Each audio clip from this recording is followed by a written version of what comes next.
ตาอยู่สุดนภามีดอกฟ้าแสนงาม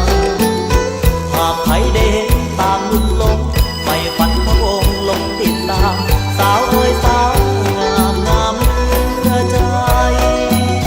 งามจริงดังคำเขาทรงหากอายได้ทรงพิรมกับน้องสมใจจะขอไปฟังแต่นางเดียวบอกขอคงเกี่ยวยิ่งอื่นใดได้แต่ลงไหลไปฝันใจปานโอ้กุหลาบสวรรค์แห่งเมืองปากสันหายไปฝันน้อยปองใจ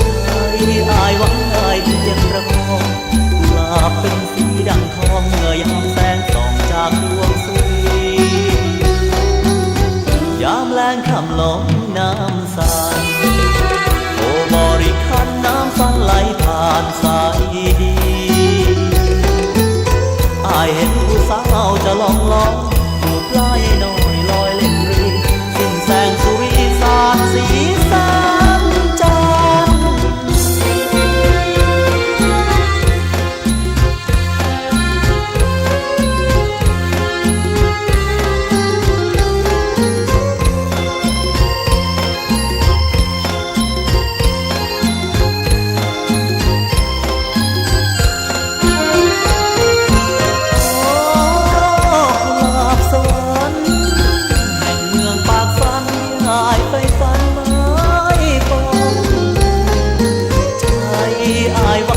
เพียงประคอง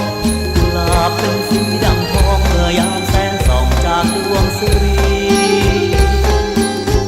ยามแลงค่ำลงน้ำใสโอบริคันน้ำสันไหลผ่านสาย